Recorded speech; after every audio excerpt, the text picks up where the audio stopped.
Hello, welcome to the screening and discussion of WMHT's new documentary, Bridging the Divide. I'm Catherine Rafferty. Today, I'm joined by a few of the people in this story. Our panelists include partners in the Uniting Line Project, Elizabeth Reese, CEO of the Art Center of the Capital Region, Barbara Nelson, Executive Director of TAP Inc., Elizabeth Dubbin, Executive Director of Colorworks, Monica Kuzieski, former Deputy Mayor of Troy, Uniting Line selected artist Jade Warwick, and James Mabin, a lifelong resident of the Hillside North neighborhood. Welcome. We are excited to begin the conversation beyond the documentary. This will be an audience-led conversation, so please feel free to post any questions or comments in the chat right now, and we will answer them throughout this discussion. We actually have a question that came from the chat during the film. What has happened since the film was shot? I think I'd like to begin with Liz Reese talking about what still needs to be done on the mural. Well, the mural has some finishing touches. It's funny, Jade just today went and did her signatures on the imagery. We have our thank you titles to do. It got a little too cold before we finished that. And then we might do a little touch up here and there if anything happened over the winter. But really, we're beginning to set our sights on what the space needs to continue to evolve it. We did some surveying over November or the winter to say, okay, now that it's done, what do you think? And what would you like to see here next? And I haven't even presented those survey findings to the city yet to say something like 80% want lighting, skateboard park, convening spaces. So we have to kind of synthesize all of that material and make the real big next steps. Thank you for that. Kind of a follow-up question from another viewer. How can community organizations and members support more work like this? And I think, James, I'd like to go to you to talk about some of the work that you've been doing with TRIP in the Hillside North neighborhood. Could you talk a little bit more about that? Thank you, Catherine. Yes, again, through partnershiping with TRIP and growing up in Hillside North, I was one of those people who actually just was a part of my house and not really being involved in neighborhood things. And TRIP, who was strong supporter of Hillside North, came up and asked me to come to a meeting in my neighborhood, people who didn't live in my neighborhood. And so I went to the first one, and that was like 12 years ago, and I've been community involved ever since. I went to a leadership school out in Kansas City and met people from 50 other states who was trying to strengthen their community. And that's what got the ball rolling for me. And we got some great work coming through that we're doing that started again 12 years ago. And here I am looking for another 12 years to add on. Yeah, how have you seen the mural really change the way that people view that space, or what are some things that people should know about that space? The mural is an excellent thing because one, the bridge is just coming down the hill and just seeing podiums. We thought at some point was just going to wind up with graffiti or something on it, and to see the wonderful lady come down, which I just actually happened to meet, and to draw that artwork, all different types of artwork, it makes us feel like a stronger community instead of a neighborhood. Neighborhood to me doesn't work. A community does.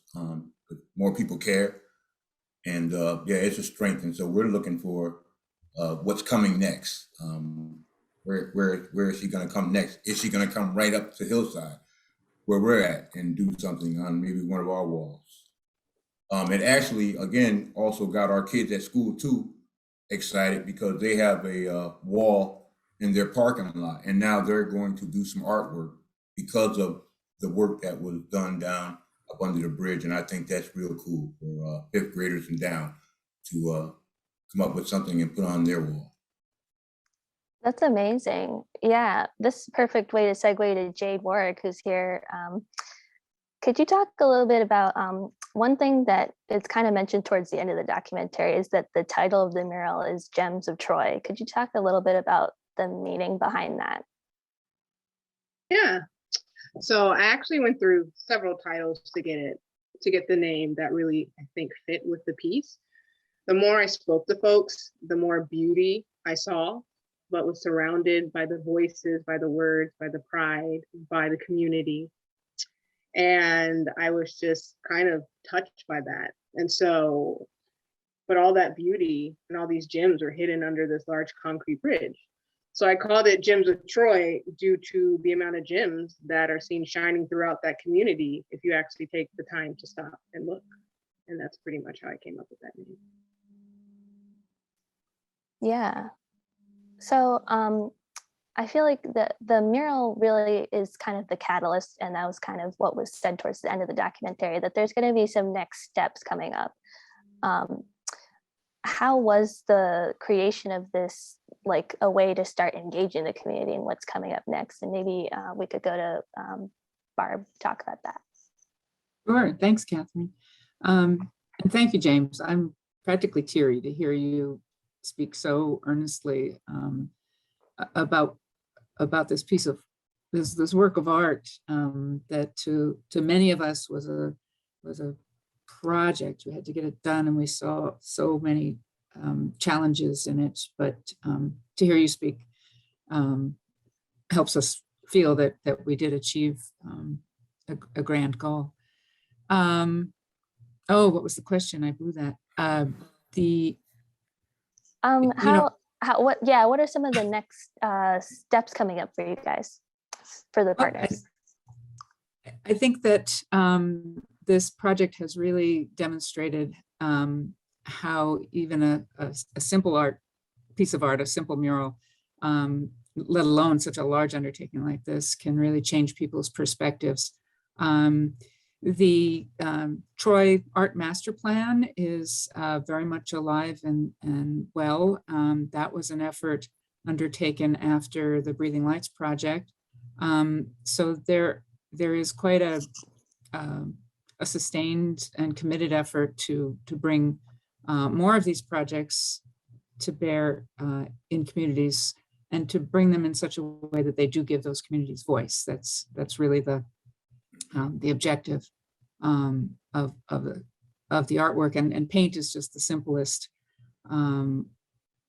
least complicated project to do. But there are a lot of really wonderful, complicated things that we hope to also see happen in that area, kind of instigated by the artwork. The artwork just makes everybody stop and look and say, this is different, and it can be different, and it can be even a lot more activated with streetscape and furniture and meeting spaces and light and other activities. We've got the basketball, but that can be improved, and there's a lot of space there, a lot of opportunity. Yeah, just speaking about bringing many different communities into the fold, just made me think back to when I was talking to Elizabeth Dubin about just what was the process of finding an artist to do this, and how to make sure that diversity and inclusivity was a big part of that conversation. Right. I mean, that was a commitment of ours from the very beginning, that we did not want this to be a project that we placed upon a community. We wanted it to be something that grew from the community itself. So from the very beginning, the way that we devised the call for art was specifically geared towards regional artists. And the process that we went through to make sure that the call itself was accessible to all artists was a large part of our planning and decision making. And we pulled together a community advisory panel, an artist selection panel that represented both the artist community, but also the neighborhood, the business community, So it was really a convergence of many on that panel that represented the interests of the community of Troy and beyond. So I would say through every aspect, making sure that it was both accessible, inclusive, that there weren't barriers for anyone to submit their vision for the space was a big part of it.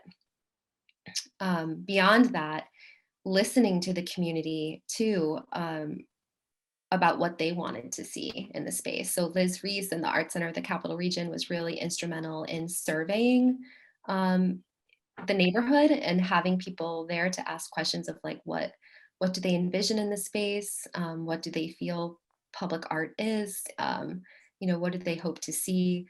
And a lot of that feedback that was received from the community helped steer the call for art as well. So it helped us align the scope of the project with the wishes of the community from the very beginning. This kind of brings me to a question from a viewer. Are there any Latino organizations that have lent support to this gem in the community? This question is from Mariana. The outreach that we did, we had a much broader plan, and then COVID hit. So I'm not aware of any actual Latino organizations that were involved, but we sure hope that we received input from a good band of the community. And there was also an awful lot of input, Liz, from people online as well, weighing in when the artwork proposals were set, when they were narrowed down to 3, and then it was kind of put out online that we were looking for input. So all kinds of people were offering input. We couldn't really know exactly who they were, but we sure hope that they were included. How we managed with a lot of the input in that area is we tried to work with the organizations that were within a kind of 100-foot or 200-foot footprint of the space. And we worked with a community organizer who made space for himself at Unity House, at CEO, at Capital Roots, at On the Street Corner, to the degree that we could reach the organizations. I'm sure we could have done more. And with every project, we layer on more people that we know, more organizations that we know, so that our reach can be even further. But we did a lot more individual by individual, household by household. There was one point with the project when it got to the vote, Jade was voted in. I mean, it was really kind of an interesting process.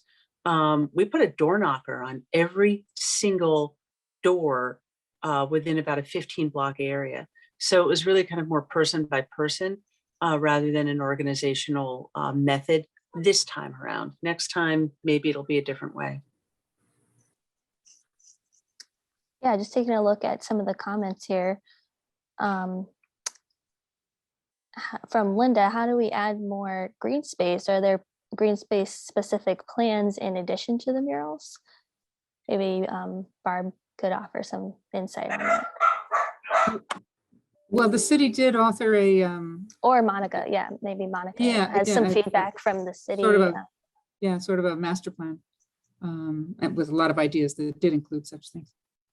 Yeah, it was really a culmination of various studies that had been taken in. There was the Hoosick Street Connectivity Corridor study that we had brought into the mix when we were looking at this. There was the extension of the River Street Trail, or the Hudson River Trail, that we finished over last year, over during COVID, and that is the next phase, is to extend the Riverfront Walk to go underneath the Hoosick Street Bridge, and then bring that to culminate into the area of the Uniting Line, and then actually to go north into the boat launch area as well too. That'll be the next phase of the Riverwalk. But the challenge with, and I think everybody has to understand the layout of that area, is DOT actually owns that land, and then they permit it down to the city. And then the city works with the DOT to actually do space. So it is, as much as it is a concrete, expansive and asphalt space, it is something that we can add layers to, so that we can layer in green space, we can layer in skate parks, we can layer in all of those other things and those community inputs. But keeping in mind that we still have to partner with DOT for the approvals of all of those plans. But the culmination of being able to take and connect, and that's the whole idea of the Uniting Line, is how do we create that as a connection space and a stopover space, so that people who are walking the Riverwalk or wanting to go from North Central to downtown. There's also the Blue Line. You know, CDTA is a major player throughout that corridor as well too, as well as being a neighbor. You know, but the space itself, the green space would not necessarily, it'd still be a park-like area, but not necessarily a green park like Fruit Park or Prospect Park or something like that, just because of the actual built form and the structure of it as well too. So, but there are plans to actually expand and bring the connectivity back. And then also, you know, connecting up to Chicks area up on Hillside North as we, or 9th Street, as we used to lovingly call it, and being able to connect that, because when they did design it, they did design sidewalks and all of these crazy paths to get to those places, but they're cumbersome and they're dark and they're not friendly. So trying to make sure it's accessible, but also it's welcoming, is the ultimate goal of what that Hoosick Street study was actually looking to do as well too, is how to connect above to the hillside of the city to the flats of the city, and then north to south. Yeah, and you see in the documentary, there's already some activity going on down there with a basketball court. It's well trafficked for people going to the bus stop. And it would be wonderful to have more places to sit to be able to enjoy the artwork. Chick, maybe you could talk a little bit more about, you started to say in the documentary, you do talk about how there is that divide, how it's hard to cross the street there. One thing that you did tell me about in our initial conversations was setting up that stop at Hoosick and 10th Street. There used to not be a full four-way stop there, and that was really a big push from the community to get that done. Yes, Catherine, and thank you. Yes, again, you know, growing up there, and I don't want to say the old days, but you know, it was easy to cross the street to go to where you were going, whether it was a team function, the Boys and Girls Club, or wherever you had to go. Once that bridge came, it was there. There's nothing we can do, but we have a lot of our neighbors are kind of older, and so how were they going to get across that road? Because you got cars coming off that highway that are doing way excessive over the speed limit, and they weren't waiting, or they was running that light or trying to beat it to get on the highway. And so we invited a few people from Department of Transportation to one of our neighborhood meetings, and it's, well, you got to keep it real. It's sad to say that, you know, he said, well, you guys have to get across the street the best way you know how. And we was like, what? And so we wouldn't stand it. So that just made our community come together that much more, along with Trip. And we stayed on them because it actually took a little girl getting off the bus, got hit by a car. And they kind of figured it out that, yeah, cars are not stopping. So we need a four-way stop to make everybody stop. And so it took a little while, but it's there and people are working it. And it was people in our neighborhood who actually had to get out and teach people how to press that button. You wouldn't think so, but yeah, if you want to get across safely, how to press that button. So it's working out now. And so we're looking for more things to implement. I was listening to Monica and Barb talking about under the bridge across the street from the basketball court. There's some green space over there, And we were thinking about, what could we do to improve that for some of the youth to play right over there? I mean, yeah, it's an excellent spot. And so, yeah, it's just, our community is growing because of, again, the things like the artwork. And so, yeah, I'm just proud to live in Hillside North. Simple Can as I that. Can I follow up on just one thing on Built Form for that? I think Yeah.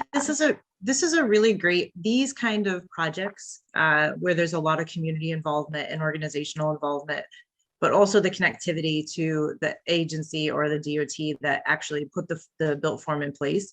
These are really amazing opportunities to be able to engage and kind of debrief a little bit. Like, this is the impact, and they all know the impact on the cities. But at the end of the day, being able to make sure that future improvements don't further negatively impact the neighborhoods as well. There was always this misperception, and I remember Chick going back to when I worked for Mayor Lou, when a lot of those changes came in with Sam Zhao and the crew at DOT. A lot of the conversations before was like, make it bigger, make it bigger, make it bigger, and that's not the answer. And in fact, it's actually, we need to figure out how to calm traffic versus expand traffic, because as we know, as Joe Fama says in this documentary, it was built to handle vehicles, and when you built it, they came, right? You build it and they will come. And that's the challenge, is that the bigger you build it, the more cars that are going to occupy it. That's the second busiest road in the capital region, outside of, I believe, Wolf Road. At any given time, there's 50,000 vehicles that travel over top of that bridge and take a left onto Oakwood Avenue at 10th Street, right where Chick is talking about. So the challenge is how do we as a community and we as a region be able to have those really good, wholesome, honest, real conversations with our partners at the state and federal levels and say, this is a challenge, and we need to figure out really good, mindful solutions for our residents, so that we don't make these mistakes again and make it even further a challenge, so that we're continuously solving problems rather than being able to build community and make the most out of it. So I just want to say these are rare opportunities to be able to engage in those conversations and hopefully have listening partners that will hear what we're talking about. Yeah, thank you for that. For Jade, there is one question. Did your plans or artwork change as you were starting to place the characters, or is there anything that you wanted to add or things that you would add in the future to it? So I would think luckily I had the CAD files and the templates for the panels at first, so that made it a little bit easier to design the characters to be more, I guess, linear and column shaped. The only design that I actually had to change was the girl who you see skateboarding. Before, her skateboard was laying down, and then I made her have her skateboard kind of up, because when we started sketching her on there, projecting her, she was too squat to be able to actually have the skate. It would just look like she was skating in the air. So we had to make the skateboard actually be kind of up, going into an ollie almost. So that was the only design that I had to update, just due to the column height and the size of it, because I miscalculated on that one a little bit. But most of them were pretty much built with the shape and architecture in mind. So I didn't have many problems on those. For characters in the future, I'm pretty satisfied with all the characters, majority of the characters on there. I don't really have much to add at all. I think everything came out awesome, and I think the artists who were working on the team did an amazing job at capturing my vision. Yeah. And that was like a really large team of artists and all local people doing that work. It is amazing to watch that happen. Yes, it is. Just for the last 5 minutes here, I want to see if we can get everyone get a word in on this question. What is next for you or your organization, and how does the Uniting Line potentially fit into your plans? Maybe we could start with Liz Reese. Thank you for that. That's a big question. One of our plans, one of our hopes is there's two. There's continuing with Uniting Line and working around lighting and some of the built environment and making sure that the project has a more complete feel than it may have right now. I'm going to put that there. The other thing that we want to do is really unite more of these neighborhoods, really look north and south, and how can we add other murals, other voices in these key areas to continue this dialogue that all of Troy matters, all of Troy has voice, all of Troy has community. So it's actually the Arts Center that's working with School 2 to do the wall on the back of the parking lot. We'll work on that this spring, actually. And then we'll go back to our master plan. We'll go back to the DRI process that's going on. We'll go to work with the city and continue figuring out where these key areas are to work on. It could be the Ferry Street Tunnel is a big one, but people really want to see that happen. It scares me a little with the brick surface and how to modify that, but why not? So these are things that we're working on now. Yeah, and Barb? Sure, I'll jump in. You know, there's a little double-edged sword here, being involved with a project like this that was so expansive and so successful.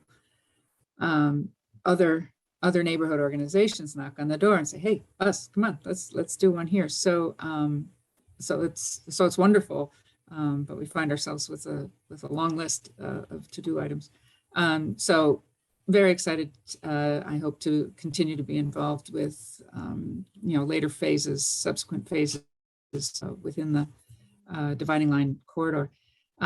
Specifically, we have a very dedicated, very organized group of residents and neighbors in Little Italy that are looking to tackle a very large expanse of asphalt. It's a brownfield, so it has to remain asphalt, but it is a prime candidate for a beautiful surface mural that could define things to do in different areas. Could we fit in a little playground, a little dog park, which I think would be very easy to do in the Hoosick Street area as well. Because dogs, I mean, it just brings people together.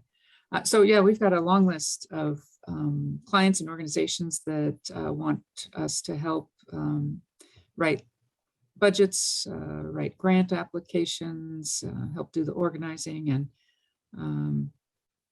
and really it's those first steps of input, outreach, feedback that are so important. And we just love that the city of Troy has embraced public art as a solution, as a tool in the toolbox to reclaim public space.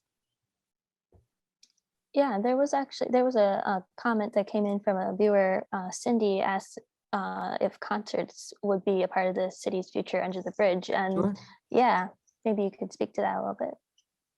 I don't see why not. There's a lot of wonderful, I'm involved with an organization that promotes circus productions, and we're always worried about rain if we don't have a tent. And boy, I could see trapezes, under those spans.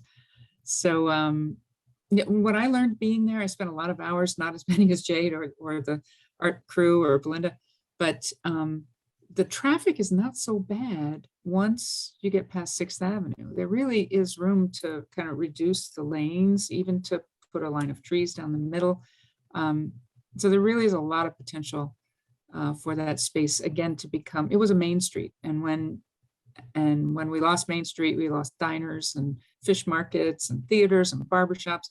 It'll never be necessarily that again, but it could be there's no reason it can't be a main street with a lot of different activities of very different and urban recreational space. Yeah, so we actually have a little bit more time than I thought. So I wanted to actually go back to some of these other comments before I want to ask everyone. I still want to get your answer to my other question about what's next for you. But there is another question about what are the murals like at night? Is there lighting? That was something that was mentioned towards the end of the documentary, that was something that could be coming as a next step. So it's interesting because it's more lit than you think it would be. There's no direct lighting, and that was always either phase 2 or phase 3. We kind of go back and forth whether it's, do you place make first and then light, or do you light and then place make? So that's kind of, or maybe they all go together. But ironically, at the same time that they were all up on these lifts, there was this other mysterious lift that showed up, and they were actually installing lights in the parking lot on the First Columbia side, which is the river side where the really large piers are, where the skateboarder woman is. So it's interesting because it's really bright, and it actually does light up all those piers really well. So you can see the artwork right there on River Street really, really well. They're bright new parking lot lights, which are, can be kind of harsh at times, but it does certainly illuminate the area enough that you can actually get a good understanding of what is present. But that's the phase 2 and 3 is the more direct lighting to highlight the artwork and the space itself to do better placemaking. Yeah, and Kevin Pryor also talks about needing more better lighting for the basketball court and any youth that might be going down to that area. There's another question from Nancy. Can anything be done to reduce the exhaust smell to make it safer for neighbors or basketball players? I think we started to kind of talk about how the bridge has a really high amount of traffic because it was kind of built to meet that demand, they built it, and now there is space for all those cars to be there. I feel like that is a really big question. Well, there's nothing like trees to help filter the air and improve the quality. It might take a forest to counteract the full 50,000 cars a day, but it would certainly help. And I think that some creative landscape and site engineers and landscape architects could help us find a way to bring in more trees and shrubbery and greenery. We have to be concerned about maintenance. We can't, it's wonderful to make these improvements, but the city's got to maintain these things forever. So we want to do things that are smart. And but yeah, I think there's a lot of room for that sort of improvement. And weirdly enough, a lot of the trees that were placed about the time that it was built are the ash borer trees. And there was that disease that a lot of them had died. That it had, so we had to take a lot of them down. DOT helped take some of those down. So even in those places where existing trees were, or will we need to take down, those are new opportunities to actually put new greens, new green in there and new trees to be able to do exactly what Barb was talking about, in addition to all of those placemaking opportunities like Little Main Street and the curb, a boulevard going down the center to be able to add some stuff, and Chick's idea of, maybe some green space. But I think it's also important to remember that the trees that were placed back in the day suffered from the ash borer disease. So hopefully they'll be replaced as well too by the city and by DOT. Yeah, and this is just kind of reminding me of Chick told me about there's also some flower boxes that are getting put out in Hillside, and that's a great way to bring the community together, but also just to bring some more green to the area, right? It Yeah, is I- absolutely. Yeah, Oh, go on a ahead. great day like today, Not today. Yeah, I mean, definitely in a the hopeful springtime. thought. A hopeful thought. I can say, if I may, at least for my neighborhood, a simple thing as small as a flower box to put in front of your home. You wouldn't think nothing of it, but when we first came up with the idea, again, this came from the leadership, on the leadership, and we put them in a couple of people in front of their homes. Other people was like, hey, how can I get a box? And so we gave them a box, and they put flowers out in front of theirs. But the other thing was this: the community started to open up a little bit more, because you had people who didn't used to really sweep out in front of their house. They're sweeping now because they want their flowers to bloom. And then we would also, during National Night Out, which is worldwide, we would take pictures, and we'd have a contest, first, second, and third prizes. So people were, they were getting those flowers out. And so that's been going on for the last 8 years with the flower box. And it's crazy how that strengthens and unites a neighborhood. And if I may, real quick, to the young lady Jada, while you were talking, something just hit me. When you actually come down the hill, Hoosick Street, and you see those pictures, it makes you kind of, and if you're a kid, I'm feeling like a kid now, but it makes you feel like you're at Disney, with the, the Disney characters. And so, yeah, that's pretty cool. So kids love it. Us older adults, we love it. And yeah, it gives you a sense of youth. And so I want to thank you. And for also allowing volunteers from the community to come and help put some paint on and don't really mess it up. So I think that was awesome. Yeah, no, I appreciate that, and I love to hear that. I have a lot of youth fans because I run a lot of mural programs and work with a lot of youth, teaching them how to do murals themselves. So Chick, I would like to work with you in the future. I heard some folks over there, youth, are working on a mural there. I would love to link up with you and we could paint together.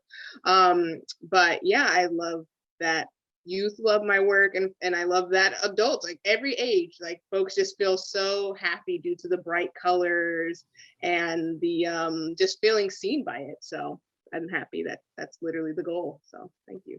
It's a big flower box. Yeah. Lots of flowers. Yeah. So we are actually going to start wrapping up now. So Jade, what's coming up next for you? Are you going to be doing any more flower murals anytime soon? I hope so. So a couple smaller murals locally. Right now, I'm really focusing on kicking off my mural program called Amplified Voices, where I work with youth and youth of color, and pretty much teach them how to paint murals and heal through art. So I'm going to be focusing on that with my team, Eugene O'Neill, Dee Collin, and Jamila Anderson. We're going to be kicking off that in a couple of months, and resting and keeping up with art. Just really trying to stay in touch with my artistic side and just giving back to the community. It's pretty much what I'm focusing on. And Elizabeth, what's ColorWorks doing next? Well, in the very short term, we're gearing up for our summer residency season, which is a big part of our organization, where we bring in artists from all over the country to give them the time and space to create and build community. But beyond that, as an organization, we are for artists by artists, so we work every day to really be a springboard to create opportunity for emerging and underrepresented artists through exhibitions, through the creation of their work, through community programs. So I would say our big vision and what we've been putting a lot of organizational effort into is just growing our footprint and our capacity so that we can continue providing even more resources to meet the demand and need in the community to provide paid opportunities to artists. That's our big thing. So we've been putting a lot into that. That's great. Monica, did you want to say anything about your next step? My next up, I just made sure that there was some funding in for the United Line before I left the door. So no, it's an important piece because it is community building. I have spent the last 10 years with my heart in North Central, making sure that it didn't go even further backwards than where it was at that moment in time. We had a lot of vacancy and a lot of large scale buildings, the building that Elizabeth sits in, and School One, and Marshall Ray, where my new office is, making sure that those buildings got the attention and the community that they needed to make sure that we continued to build upon that existing community. It's got the soul of North Central and the areas north of Hoosick Street are just amazing. I get all teary because I just love the community and the people that are there, whether it's Mac and Chick and all of the other people that do the work that is needed in those communities to lift all the voices and all the people and be able to provide the support oftentimes under the radar. It is a yeoman's work and God's work that they are all doing to build that community. So, my next steps are to continue to advocate for them, with them, support them, to be able to take what I know and what I've learned over my time in Troy to other places in the region, to be able to hear and discover the new places. But more importantly, as a resident, to be able to participate and to be able to support here the city of Troy that I love. And I'm not going anywhere, so I look forward to doing more on a volunteer and in those capacities as well too, as well as a partner in the development world. Great. Chick, is there anything coming up for you in Hillside North? Yes, our project is actually going on right now. If you haven't been in Hillside North, you really need to come up because as some of the other women were talking about, not just the artwork, but Trip, along with Unity House, and I believe some other entity, we've putting up new houses. They're making new houses, affordable houses in our community. They're beautiful. They're beautiful, and they're setting the right mark. Besides that, something that I started in Hillside North about 11 years ago was honoring a vet. Me being a vet myself, just to say thank you for your service. Didn't make a difference if you served in conflicts, which is wars, or you didn't. We just want to say thank you, not just on Veterans Day. So we started a neighborhood honoring vets, and for the past 10 years, we've honored over 200 vets. We honor 20 vets each March, and we're always looking for more vets and people to honor. So if anyone knows someone, they can contact me or contact someone through Trip and just give the name and the branch of service, and we will make sure that they are honored.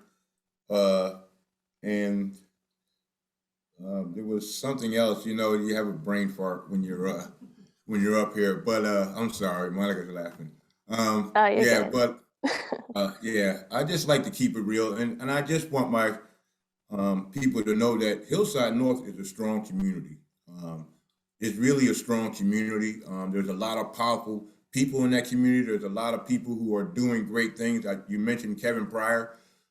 He's doing great things. MacArthur Henderson. I can go on with names and names, but our common goal is the community part, strengthening our community and our youth. And so that's why we don't say neighborhood, because to me, a hood is something that you cover with. And so that darkens a place. We want to open it up and let the light shine right where it should be. And that's Hillside North, the best part of Troy, New York, to me. Thank you so much for shining the light. I want to thank everybody for joining us. We'd like to thank our panelists for their time and their expertise they offered today in this conversation.